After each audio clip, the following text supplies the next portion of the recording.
ಸೇರಿಸಿದ್ದಾನೆ. ವೇಣಿಯಂತೆ ಮೂರು ನದಿಗಳನ್ನು ಪರಮಾತ್ಮ ಸೇರಿಸಿ ಹರಿಸಿದ್ದಾನೆ ಅನ್ನುವುದಕ್ಕೋಸ್ಕರ ಆ ಪರಮಾತ್ಮನನ್ನ ಅಂತ ನಾವು ಚಿಂತನೆ ಮಾಡಬೇಕು. ಇದರ ಜೊತೆಗೆ ಆ ಭಗವಂತನ ಅದ್ಭುತವಾದ ಒಂದು ಮಹಿಮೆ ಅಂದರೆ ಕ್ರಿಯಾರೂಪ ಗುಣಾಸ್ತರು. ಭಗವಂತನಿಗೆ ಅನಂತ ಕ್ರಿಯೆಗಳಿವೆ. ಜಗತ್ತಿನ ಸೃಷ್ಟಿಯಾದಿ ಕಾರ್ಯಗಳನ್ನು ಅನಂತ ಕಾರ್ಯಗಳನ್ನು ಮಾಡ್ತಾ ಇದ್ದಾನೆ ನಿರಂತರವಾಗಿ. ಕೇವಲೋದ್ಯೋಗಿನೋ ನಿಶಂ. ಆ ಪರಮಾತ್ಮನ ಭುಜಗಳಿಗೆ ವಿಶ್ರಾಂತಿಯೇ ಇಲ್ಲ, ಶ್ರಮವೂ ಇಲ್ಲ. ಇನ್ನು ಅದರಂತೆ ರೂಪಗಳು, ಮತ್ಸ್ಯಕೂರ್ಮಾದಿ ರೂಪಗಳು, ಅವತಾರಗಳು ಹೊರಗೆ, ಅಂತರ್ಯಾಮಿ ರೂಪಗಳು ಒಳಗೆ. ಅದಕ್ಕೂ ನಿಸ್ಸೀಮವಾದ ರೂಪಗಳು, ಅಂತವೇ ಇಲ್ಲ. ಅನಂತ ರೂಪಗಳು, ಅನಂತ ಗುಣಗಳು, ಜ್ಞಾನಾನಂದ, ಔದಾರ್ಯ, ಶೌರ್ಯ, ವೀರ್ಯ, ಪ್ರಾಗಲ್ಭ್ಯ ಮೊದಲಾದ ಅನಂತ ಗುಣಗಳು. ಹೀಗೆ ಭಗವಂತನಲ್ಲಿ ಮೂರಿದೆ: ಅನಂತ ರೂಪಗಳು, ಅನಂತ ಗುಣಗಳು, ಅನಂತ ಕ್ರಿಯೆಗಳು. ಈ ಮೂರು ಹೇಗಿವೆ ಅಂದರೆ ಒಂದಕ್ಕೊಂದು ಸಂಬಂಧ ಇಲ್ಲದಂತೆ ಮೂರಿಲ್ಲ. ಅನ್ಯೋನ್ಯಾವಿಷ್ಟತಾ ಯುಜ.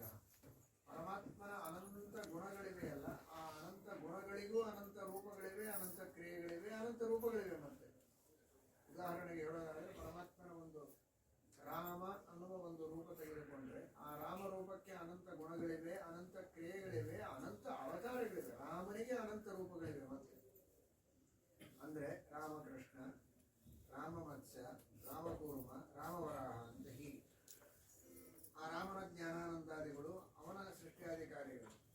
ಹೀಗೆ ಕೃಷ್ಣನ ತೆಗೆದುಕೊಂಡ್ರೆ ಎಲ್ಲ ಇದೆ. ಹೀಗೆ ಬರೇ ರೂಪಗಳಿಗೆ ಗುಣಕ್ರಿಯೆಗಳಿರೋದಲ್ಲ, ಪರಮಾತ್ಮನ ಒಂದು ಗುಣ ತಗೊಂಡ್ರೂ ಸರಿ. ಜ್ಞಾನ ಅಂತ ಗುಣ ತಗೊಂಡ್ರೆ ಆ ಜ್ಞಾನ ಎಂಬ ಗುಣಕ್ಕೆ ಅನಂತ ಅವತಾರಗಳು, ಅನಂತ ರೂಪಗಳು, ಅನಂತ ಕ್ರಿಯೆಗಳು.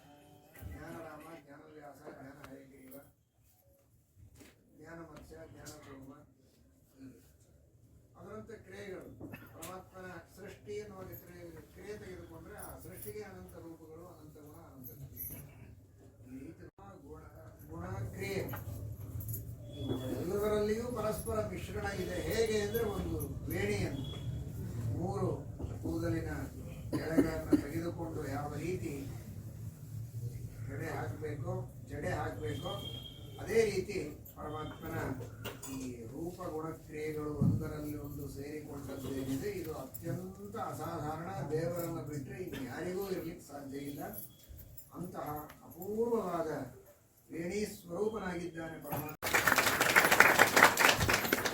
ಮೂರು ನದಿಗಳ ಸಂಗಮವನ್ನು ಮಾಡಿಸ್ತಾನೆ ಎನ್ನುವುದಂತೂ ಸರಿ. ಆದ್ದರಿಂದಲೂ ಪರಮಾತ್ಮ ವೇಣಿ ಮಾತು. ಜಗತ್ತಿನ ಸೃಷ್ಟಿಯನ್ನು ಮಾಡಬೇಕಾದರೂ ಕೂಡ ಪರಮಾತ್ಮ ತಾನು ಹೇಗೆ ವೇಣಿ ರೂಪದಲ್ಲಿದ್ದಾನೆ, ತನ್ನ ಸೃಷ್ಟಿಯನ್ನು ವೇಣಿ ರೂಪದಲ್ಲಿ ಮಾಡಿದ್ದಾನೆ. ಪರಸ್ಪರ ಇವೆ ಎಂದು ತಾತ್ಪರ್ಯ ಅಲ್ಲ. ತೇಜೋಪನ್ನಗಳು ಛಂದೋದ್ಯೋಪನಿಷತ್ತು ತಿಳಿಸುವಂತೆ ತ್ರಿವೃತ್ಕರಣ ಅಂತಾರೆ. ತೇಜಸ್ಸು ಅಪ ಅನ್ನ ತಾಸಾಂ ತ್ರಿವೃತಂ ಏಕೈಕಾಮಕರು. ಇಡೀ ಜಗತ್ತನ್ನು ಹಾಗೆ ನೋಡಿದರೆ ಪಂಚೀಕರಣ ಇದೆ. 5 ಭೂತಗಳನ್ನು ಸೇರಿಸ್ತಾನೆ. ವಿಶೇಷವಾಗಿ ಕಾಣುವ ಭೂತಗಳು 3: ತೇಜಸ್ಸು, ನೀರು ಹಾಗೂ ಪೃಥ್ವಿ. ಈ 3 ಭೂತಗಳನ್ನು ಸೇರಿಸಿ ಇಂತಹ ಅದ್ಭುತವಾದ ಬ್ರಹ್ಮಾಂಡದ ಸೃಷ್ಟಿಯನ್ನು ದೇವರು ಮಾಡಿದ್ದಾರೆ. ಆ 3 ಭೂತಗಳು ಒಂದರಲ್ಲಿ ಒಂದು ಹೊಕ್ಕಾಗಿ ಸೇರಿವೆ. ಆದ್ದರಿಂದ ವೇಣಿಗಳಂತೆ 3 ಭೂತಗಳನ್ನು ಸೇರಿಸಿ ಈ ಜಗತ್ತಿನ ಸೃಷ್ಟಿ ಮಾಡಿದ್ದರಿಂದ ಆ ಪರಮಾತ್ಮನಿಗೆ ವೇಣಿ ಮಾಧವ ಎಂಬುದಾಗಿ ಕರೀತಾರೆ ಎಂಬುದಾಗಿ ನಾವು ಚಿಂತನವನ್ನು ಮಾಡ್ತಾ ಭಕ್ತಿಯಿಂದ ಸ್ನಾನವನ್ನು ಮಾಡಿದರೆ ಖಚಿತವಾಗಿಯೂ ಕೂಡ ಮಾಡ್ತಾರೆ. ವೇಣಿ ಪಾಶಕ್ಕೆ ವಶರಾಗಬಾರದು. ಕೇವಲ ಶೌಧದಲ್ಲಿ ಆಸಕ್ತರಾಗದೆ ವಿರಕ್ತರಾಗಿ ಆ ಪರಮಾತ್ಮ ಗೋಪ ವೇಣಿ ಮಧ್ಯಗತನಾಗಿದ್ದರೂ ಕೂಡ ಸ್ತ್ರೀಯರ ಮಧ್ಯದಲ್ಲಿದ್ದ ಅಂದರೆ ಮಾಧವ. ಆ ಎಲ್ಲ ಗೋಪಿಕೆಯರ ವೇಣಿಯ ಮಧ್ಯದಲ್ಲಿದ್ದರೂ ಕೂಡ ವೇಣಿ ವಶನಾದವನಲ್ಲ. ಯಸ್ಯೇಂದ್ರಿಯಾಣಿ ಮಥಿನಿ ಕುಹಕೈ ನಶೇಕು. ಎಲ್ಲ ಗೋಪಿಕಾ ಸ್ತ್ರೀಯರು ಕೂಡ ಪರಮಾತ್ಮನ ಇಂದ್ರಿಯಗಳಲ್ಲಿ ವಿಕಾರವನ್ನು ಉಂಟು ಮಾಡುವುದಕ್ಕೆ ಸಮರ್ಥರಾಗಲಿಲ್ಲ. ಅಂತಹ ಹರೇರ್ ವೇಣ್ಯವಶತ್ವಮ್ಯ.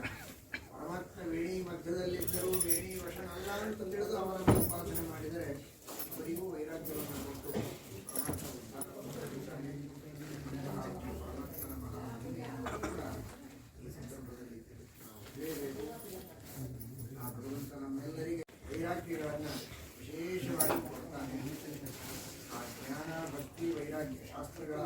ಅಲಂಕಾರವನ್ನು ಮಾಡುವುದರಿಂದ ಜ್ಞಾನ ಭಕ್ತಿ ವೈರಾಗ್ಯಗಳನ್ನು ವಿಶೇಷವಾಗಿ ನೀಡಿ ಅವುಗಳನ್ನು ಹೆಣೆಯುತ್ತಾನೆ. ಅವುಗಳಿಂದ ಜಡೆಯನ್ನು ಮಾಡುತ್ತಾನೆ ಪರಮಾತ್ಮ. ಎಲ್ಲ ವೇಣಿಯನ್ನು ಕೊಡ್ತಾನೆ. ಯಾವ ವೇಣಿ ಅಂದರೆ ಜ್ಞಾನಭಕ್ತಿ ವಿರಕ್ತಿಗಳ ವೇಣಿಯನ್ನು ಕೊಡ್ತಾನೆ. ವೇಣಿಯನ್ನು ಚೆನ್ನಾಗಿ ನೆರಳು ಹಾಕಿದ ಮೇಲೆ ಅದಕ್ಕೆ ಹೂ ಮುಡಿಸ್ಬೇಕು. ಒಳ್ಳೆ ಚೂಡ ರತ್ನ, ಎರಡು ಬಂಗಾರ, ಆ ರತ್ನ, ಅದನ್ನ ಚೂಡಾಮಣಿಯನ್ನು ಜೋಡಿಸ್ಬೇಕಲ್ಲ, ಅಂದ್ರೆ ಅದಕ್ಕೆ ಅಲಂಕಾರ ಚೆನ್ನಾಗಿರ್ತದೆ. ಜ್ಞಾನಭಕ್ತಿ ವೈರಾಗ್ಯಗಳೆಂಬ ಜಡೆಯನ್ನು ಕಟ್ಟಿ ಎಲ್ಲ ಭಕ್ತರಿಗೆ ಚೆನ್ನಾಗಿ ತಮ್ಮ ಮಕ್ಕಳಿಗೆಲ್ಲ ಅಲಂಕಾರ ಮಾಡಿ ಆ ಅಪ್ಪ ಪರಮಾತ್ಮ ಆನಂದ ಪಡ್ತಾನೆ. ಆದ್ರೆ ಏನ್ ಚೆನ್ನಾಗಿರ್ತದೆ, ಬರೀ ಹೆರಳು ಹಾಕಿದರೆ ಅದಕ್ಕೇನಾದ್ರೂ ಚೂಡಾಮಣಿಯನ್ನು ಇಡಬೇಕಲ್ವ, ಅದಕ್ಕೆ ಹೂವು ಮುಡಿಸ್ಬೇಕಲ್ಲ. ಅಂದ್ರೆ ಈ ಜ್ಞಾನಭಕ್ತಿ ವೈರಾಗ್ಯಗಳ ಜಡೆಗೆ ಇರುವ ಹೂವು ಅಂದ್ರೆ ಅದೇ ಅಪರೋಕ್ಷ ಜ್ಞಾನ. ಅಲ್ಲಿರುವಂತಹ ರತ್ನ ಅಂದ್ರೆ ಅದೇ ಮೋಕ್ಷ. ಅಪರೋಕ್ಷ ಜ್ಞಾನವನ್ನು ಕೊಟ್ಟು ಮೋಕ್ಷವನ್ನೇ ಕೊಟ್ಟ ಅಂದ್ರೆ ಅದೇ ಉತ್ತಮವಾದಂತಹ ಅಲಂಕಾರವಾಗ್ತದೆ ಎನ್ನುವ ದೃಷ್ಟಿಯಲ್ಲಿ ಆ ಪರಮಾತ್ಮ ನಮಗೆ ಅನುಗ್ರಹವನ್ನು ಮಾಡ್ತಾನೆ ಅಂತ ಜ್ಞಾನಂ ಭಕ್ತಿ ಆನಂದೇ ಸಂಹರಂತಂ ಭಕ್ತವರ್ಗೀಯ ವೇಣಿ ಮಾಡು. ಸಂಹರಂತಂ ಅಂತ ಕೇಳಿದ್ರೆ ಕೆಲವರಿಗೆ ಗಾಬರಿಯಾಗಿ ಬಂದು ಬಿಡ್ತಾನೆ ಅಂತ. ಎಡೆ ಹಾಕುವುದಕ್ಕೆ ಸಂಹಾರ ಅಂತಾರೆ. ವೇಣಿ ಸಂಹಾರ, ಎಡೆ ಹಾಕುವುದಂತ ಚಡೆ